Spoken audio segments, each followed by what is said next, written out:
નમસ્કાર મિત્રો, હવે આપણે ગઈકાલે પાર્ટ 1 મૂકી દીધો છે અને અત્યારે પાર્ટ 2 જેના અંદર જીકે, જીએસ, કરંટ અને આપણને 40 માર્કના કેવા પ્રશ્નો આવ્યા એને આપણે અત્યારે જોવા જઈ રહ્યા છીએ. તો ફટાફટ આને ચાલુ કરી દઈએ અને બપોરથી આજે આપણે રિઝનિંગમાં કેટલા પ્રશ્નો આવ્યા અને કેવા આવ્યા દરેક ચેપ્ટરથી એવું ટ્રાય કરીશું અને ગણિતમાં કેવા આવ્યા એટલે 3 વિડીયોની કોશિશ કરીશું જેથી કરીને સંપૂર્ણ પેપર જે છે તમારી સુધી પહોંચી શકે. ચેપ્ટર વાઇઝ કોશિશ કરું છું કે ભાઈ કયા ચેપ્ટરમાંથી કેવા પ્રશ્ન આવ્યા. ઓકે, તમારી ફરજ આવે છે વિડીયોને બને એટલો ફેલાવી દો, બરાબર. લાઇક કરવાનું ભૂલો નહીં, સબસ્ક્રાઈબ કરવાનું ભૂલો નહીં અને આપણે છે ને એમ કહેવાય કે ભાઈ ધૂમ મચાવી દેવાની છે. ઓકે, તો પહેલો પ્રશ્ન વાંચીએ. લેપટોપમાં ઓપરેટિંગ સિસ્ટમની પ્રાથમિક કામગીરી શું છે? તો કે ભાઈ હાર્ડવેર અને સોફ્ટવેર સંસાધનોનું સંચાલન કરવા. આઈ થિંક આપણે કાલે પ્રશ્ન જોઈ લીધો છે મારા ખ્યાલથી, બરાબર, કે ભાઈ ઓએસનું કાર્ય જે છે એ શું છે. આગળના પ્રશ્નથી સ્ટાર્ટ કરીએ. પ્રશ્ન છે કે ફેબ્રુઆરી 2025 સુધીમાં નહેરુ યુવા કેન્દ્ર સંગઠન પહેલ હેઠળ કેટલા યુવાનોને વ્યાવસાયિક કૌશલ્યમાં તાલીમ આપવામાં આવી છે?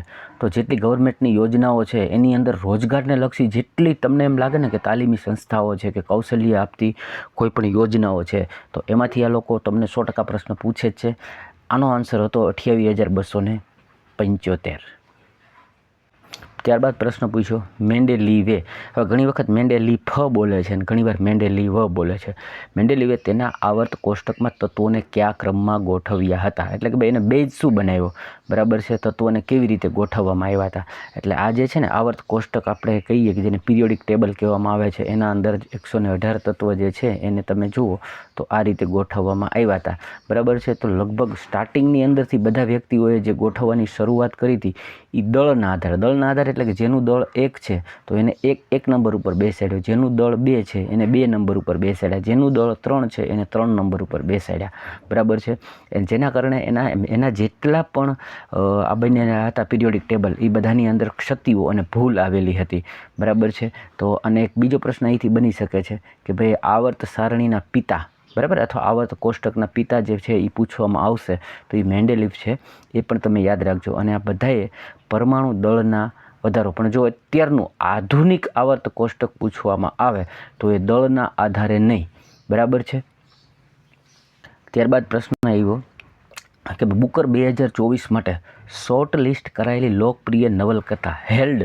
આ પ્રશ્ન મેં લીધેલો જ હતો કે કયા લેખકે લખી હતી? તો એની માઇકલ નામના વ્યક્તિ જે છે એને જો હવે જેવી નવલકથાઓ હોય લોકપ્રિય બની હોય પ્રાઇઝ માટે આ બુકર માટે એમ કહેવાય કે ભાઈ 2024 માટે શોર્ટ લિસ્ટ થયેલી હતી એવી જે નવલકથા હતી, આવી જે કંઈ કથાઓ બુક કે જે કોઈ ઇમ્પોર્ટેડ બુક્સ છે, બરાબર છે, કે જેની ચર્ચાઓ થઈ છે એવો પ્રશ્ન જે છે એ તમને આવી શકે છે. ત્યારબાદ બંધારણનો પ્રશ્ન આવ્યો કે જો ભારતીય નાગરિક કોઈપણ ભારતીય નાગરિક જે છે એ સ્વેચ્છાએ અન્ય દેશોના નાગરિક બને તો શું થાય? બરાબર છે. જો કોઈ સ્વેચ્છાએ બીજી દેશની નાગરિકતા અપનાવે છે ને ત્યારે એમ કહેવાય છે કે ભાઈ તેમની ભારતીય નાગરિકતા જે છે ને એ ઓટોમેટિક આપોઆપ સમાપ્ત થઈ જાય છે, એવું આપણા બંધારણની અંદર લખેલું છે. ત્યારબાદનો પ્રશ્ન છે, ઘણો લાંબો બનાવ્યો છે પણ પ્રશ્નની અંદર હેતુ એક જ હતો, બરાબર છે. પહેલાં વાંચીએ કે એપ્રિલ 2025માં મુખ્ય ન્યાયાધીશ સંજીવ ખન્નાએ ખાલી જગ્યાને તેમના અનુગામી તરીકે નિયુક્ત કર્યા જેઓ નિમણૂક પછી ખાલી જગ્યામાં, એટલે એને પ્રશ્ન એવો પૂછી લીધો કે 2025ની અંદર મુખ્ય ન્યાયાધીશ કોણ અને કેટલામાં? તો જસ્ટિસ BR ગવઈ જે છે એ, બરાબર છે, એમ કહેવાય કે ભાઈ એપ્રિલ 2025માં મુખ્ય ન્યાયાધીશ બન્યા, બરાબર, અને જે 52માં મુખ્ય ન્યાયાધીશ હતા. એટલે તમને ખાલી એને પ્રશ્ન એવી રીતે પૂછી લીધો લાંબો કરીને. કહેવાનો મતલબ એમ છે કે પદ ઉપર જે પદાધિકારી છે એનું નામ અને કેટલામાં છે બંને વસ્તુ પૂછી લીધી. પછીનો પ્રશ્ન કરંટમાંથી પૂછી લીધો. ભારતમાં સ્માર્ટ સિટીઝ મિશન માટે ફાળવણીમાં 2023-24ના સુધારેલા અંદાજોથી 2024-25ના બજેટમાં અંદાજમાં કેટલા ટકાનો ફેરફાર થયો છે? બરાબર, એટલે કે ભાઈ પહેલાં છે ને સ્માર્ટ સિટી બનાવવા માટે 2023-24નું જે બજેટ હતું અને પછી 24-25નું બજેટ હતું, આ બંને વચ્ચે શું ડિફરન્સ થયો? તો કે ભાઈ -70%, 70% જેટલું બજેટ છે ને એ ઘટાડવામાં આવ્યું કારણ કે માઇનસમાં આપ્યું છે. ત્યારબાદ પ્રશ્ન છે પ્રાણી સંપોષણ, બરાબર, એટલે કે જે પ્રાણીઓ છે પોતાના પોષણ માટે જટિલ સજીવો માટેનું પ્રથમ આવશ્યક પગલું છે. પ્રાણીઓ જે છે એ મોટે ભાગે એવું કહેવાય કે ભક્ષણ કરી અથવા તો શિકાર કરી અને પોતાનું પોષણ મેળવતા હોય છે. એટલે સિમ્પલ વસ્તુ હતી, પણ થોડોક પ્રશ્નમાં શબ્દ તમને વિજ્ઞાનને લગતા વાપર્યા હોય એટલે બની શકે કે તમને થોડાક શબ્દોમાં પ્રોબ્લેમ થઈ શકે, પણ સિમ્પલ વસ્તુ હતી કે પ્રાણીઓ છે ને પોતાના પોષણ માટે ભક્ષણ કરતા હોય છે. બસ આટલું જ સમજવાનું હતું. ત્યારબાદ કરંટનો પ્રશ્ન પૂછી લીધો. એપ્રિલ 2025માં ભારત અને ચીને કયા વર્ષથી સ્થગિત સીધી પેસેન્જર ફ્લાઇટ્સ ફરી શરૂ કરવા માટે ચર્ચા કરી હતી? આ પણ ઇમ્પોર્ટન્ટ હતું, બરાબર. ભારત અને ચીને જે છે, મેં આ પ્રશ્ન પણ લઈ લીધેલો હતો, બરાબર છે. આપણે ઘણા સમયથી જે વાદ વિવાદ થયો હતો, એટલે કે ભાઈ ફ્લાઇટ જે છે એ બંધ કરી હતી, તો કે ભાઈ ક્યારે બંધ કરી હતી અને કયા વર્ષથી સ્થગિત સીધી પેસેન્જર ફ્લાઇટ ફરી શરૂ કરવાની માટે ચર્ચા શરૂ કરી હતી, તો કે ભાઈ 2020ની અંદર. ત્યારબાદ કરંટનો પ્રશ્ન પાછો આવ્યો. 2028 અને 2036 ઓલિમ્પિકની તૈયારીઓની ચર્ચા કરવા 7 અને 8 માર્ચ 2025ના રોજ યોજાયેલ 2 દિવસીય ચિંતન શિબિર ક્યાં યોજાઈ હતી? તો આ પણ પ્રશ્ન મેં લઈ લીધો હતો, બરાબર. હૈદરાબાદની અંદર આ જે શિબિર છે એ યોજાઈ હતી. ત્યારબાદ પ્રશ્ન આવ્યો કે શુષ્ક જમીન ખેતી એટલે કે ડ્રાય લેન્ડ ફાર્મિંગ, જે સૂકી જમીન છે, શુષ્ક એટલે સૂકું, બરાબર છે, ત્યાં મુખ્ય પ્રોબ્લેમ શું હોય? અવરોધનો મતલબ છે કે ભાઈ તકલીફો શું હોય, અથવા તો એમાં અવરોધ એટલે કે ભાઈ એમાં નડતરરૂપ વસ્તુઓ શું હોય? તો કે ભાઈ ત્યાં પાણીની ઓછી ઉપલબ્ધ હોય, પાણી ઓછું હોય અને ભેજ પણ ઓછું હોય, એના કારણે જ આપણે એવું કહી શકીએ જમીન છે એ સૂકી હોય છે. બીજો પ્રશ્ન વાંચીએ. બંગાળની ખાડી આંતર સરકારી સંસ્થા, બરાબર, પછી આખી સંસ્થાનું નામ આપ્યું છે, એની 23મી ગવર્નિંગ કાઉન્સિલ બેઠક જે છે એ ક્યાં યોજાઈ હતી? તો કે ભાઈ એ જે છે, બરાબર છે, પુરુષ માટેની વાત કરે છે અને માલદીવની અંદર યોજાઈ હતી. નેક્સ્ટ વાત કરીએ. નીચેનામાંથી કઈ સૂચિમાં આદિવાસી કેસ માટે ગ્રામ પરિષદો અથવા અદાલતોની રચના કરવાની મંજૂરી છે? તો ઘણી વખત આપણે વાત થઈ છે કે ભાઈ આદિવાસીને લગતા અથવા તો અનુસૂચિત જનજાતિને લગતા ક્વેશ્ચન્સ છે એ આ લોકો બહુ બનાવે છે, અને એના રિલેટેડ જે કંઈ માહિતીઓ છે એ આપણને 6ઠ્ઠી અનુસૂચિની અંદર આ તમામ વિગતો જે છે આપવામાં આવી છે. ફરીથી બંધારણીય સુધારાનો એક પ્રશ્ન આવ્યો કે 106માં સુધારો જે છે અધિનિયમ હેઠળ મહિલાઓ માટે કેટલા ટકા બેઠકો અનામત રાખવામાં આવી છે? સિમ્પલ પ્રશ્ન હતો, લગભગ બધા વિદ્યાર્થીઓને આવડી જાય તો ભાઈ 33% જેટલી જે છે અનામત રાખવાની વાત કરવામાં આવી છે. ત્યારબાદ કરંટનો પ્રશ્ન આવ્યો કે ફેબ્રુઆરી 2025માં ઇસરો દ્વારા વિકસિત વર્ટિકલ પ્લેનેટરી મિક્સરનો પ્રાથમિક હેતુ શું છે? બરાબર, એટલે કે આપણી જે ઇન્ડિયન ટેકનોલોજી છે અથવા તો ભાઈ અંતરિક્ષ ટેકનોલોજી છે એને રિલેટેડ ક્વેશ્ચન્સ આ લોકો શોધી લાવે છે. તો કે સોલિડ રોકેટ મોટર ઉત્પાદનની કાર્યક્ષમતા અને સલામતી વધારવા માટે આ પ્રશ્ન જે છે એ કે ભાઈ વિકસિત વર્ટિકલ પ્લેનેટરી મિક્સરનો પ્રાથમિક હેતુ હતો. ત્યારબાદ આપણે જોઈએ તો કે ભાઈ મુઘલોમાંથી પ્રશ્ન આવે છે.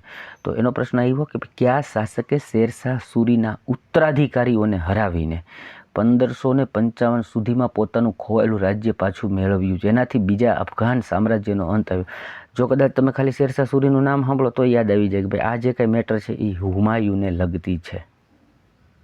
ત્યારબાદ પૂછ્યું નવેમ્બર 2024માં ICA ગ્લોબલ કોઓપરેટિવ કોન્ફરન્સની થીમ, બરાબર, એની કોન્ફરન્સની જે થીમ હતી એ શું હતી? તો ભાઈ સહકારી મંડળીઓ બધા માટે સમૃદ્ધિ બનાવે. હવે આ છે ને, આ બધું એવું હોય કે આ લોકોએ ગુજરાતી કર્યું, હા, કાયદેસર રીતે, એટલે ગુજરાતીની અંદર થોડુંક આપણે અમુક થીમો છે એ ઇંગ્લિશમાં હોય છે, અમુક થીમો હિન્દીમાં હોય છે, પરંતુ આપણે ગુજરાતીની અંદર પેપર જોઈ રહ્યા છીએ એટલે ગુજરાતીમાં થોડુંક ટ્રાન્સલેશનમાં ભૂલો તમને જોવા મળી શકે છે. ત્યારબાદ પ્રશ્ન આવ્યો કયો શાસક 1530માં તેના મૃત્યુ પછી એક નવું સ્થાપિત સામ્રાજ્ય છોડી ગયો જે સમગ્ર ઉત્તર ભારતમાં સિંધુ નદીથી પૂર્વમાં બિહાર સુધી અને ઉત્તરમાં હિમાલયથી દક્ષિણ? હવે આટલું બધું તમે ન વાંચો ને તો ખબર પડી જાય કે ભાઈ આ બાબર છે, બરાબર છે, બાબર છે, એને જ આ બધા મોટા મોટા યુદ્ધો કર્યા અને 1500 પછી 26, 27, 28, 29, બરાબર છે, એટલે એમ કહીએ કે તમે જે યુદ્ધો મોટા મોટા જોવા મળ્યા, બરાબર છે, જે પાણીપતના યુદ્ધ એ બધા મહાન યુદ્ધો જે થઈ ગયા કે જેની ઇતિહાસની અંદર નોંધ લેવાયેલી છે, એ બધાને જોશો તો પણ તમને આનો જવાબ તરત ખબર પડી જાય કે બાબર રિલેટેડ પ્રશ્ન પૂછાયો છે. ત્યારબાદ બને ત્યાં સુધી આવો પ્રશ્ન જોવા નથી મળતો પણ પૂછી લે છે કે ભાઈ નદીની લંબાઈ પૂછી લીધી, બરાબર છે, તો મહાનદી જે છે એની કુલ લંબાઈ આપણને પૂછી લીધી 851 છે. તો શક્ય છે કે આપણે ગંગા છે, સિંધુ છે, બ્રહ્મપુત્રા છે, આવી નદીઓ જે છે એની લંબાઈઓને જરાક ધ્યાને લેવી જરૂરી છે. ત્યારબાદ World Para Athletic Grand Prix 2025માં ભારતે કુલ કેટલા મેડલ જીત્યા હતા, આ બી પ્રશ્ન મેં લઈ લીધો હતો, બરાબર છે. તો 134 જેટલા. જો આ જે પેરા ઓલિમ્પિક છે, બરાબર, એથ્લેટિક છે, એ બધાને તો તમે કરંટમાં ગમે નથી ગોતી જ લેજો ભાઈઓ, જેને પરીક્ષા બાકી છે એ, બરાબર. કારણ કે એને પ્રશ્ન તો આ લોકો લેશે તમારે 1 મહિનો પરીક્ષા હાલવાની છે, બરાબર. 7 લઈ અને આવતા મહિનાની 8 સુધી, બરાબર છે. એટલે પોસિબિલિટી છે કે આવા બધા પ્રશ્નો તેને જોશે જ, એટલા બધા પેપરો બનાવવાના છે. ત્યારબાદ પ્રશ્ન પૂછી લો, સેમ્પલ રજિસ્ટ્રેશન સિસ્ટમ, બરાબર, 2019 મુજબ ભારતમાં શિશુ મૃત્યુ દર જે છે એ કેટલો છે? તો કે ભાઈ 1000 બાળકના જન્મ દીઠા ગણવામાં આવતું હોય છે. બની શકે કે આવો પ્રશ્ન તમને ન પણ આવડે, કારણ કે એક તો 2019નો પૂછી લીધો, બરાબર છે. તો 2019ની યાદી મુજબ જોઈએ તો 30 એવા, એટલે આ જે રજિસ્ટ્રેશન થયા એ મુજબ છે, કે યાદી નોંધાણી હોય એ મુજબ, બરાબર છે. આ આંકડો છે સાચો ખોટો હોઈ શકે, કારણ કે અમુક નામો એવા હોય કે નોંધાણા પણ ના હોય, ડિલિવરી થઈ બાળક મરી ગયું જેની યાદી ન પણ નોંધાણી હોય, બરાબર. એટલે ગવર્મેન્ટના આંકડા મુજબ વાત કરે છે, તો 1030 લોકોની વાત કરી છે. મિત્રો, અહીંયા પેપર તમારું પૂરું થઈ જાય છે, લગભગ બધા પ્રશ્નો મેં લઈ લીધા છે. ઓકે, હવે જે લોકો નવા હોય તો સબસ્ક્રાઈબ કરજો. કોઈને મટીરિયલ પરચેજ કરવું હોય તો મારો સંપર્ક કરી શકે છે. 91 57 68 અને 80 58 જે છે એ મારો વોટ્સએપ નંબર છે, એના પર મારી સાથે કોન્ટેક્ટ કરી શકો છો. અને બપોરે હવે આ જ પેપરમાંથી રિઝનિંગ કેવું પૂછાયું અને ગણિત કેવું પૂછાયું એને પણ આપણે લઈ લઈશું, જેથી કરીને તમારી તૈયારીના તમામ સબ્જેક્ટો જે છે એને આપણે કવર કરતા જઈએ.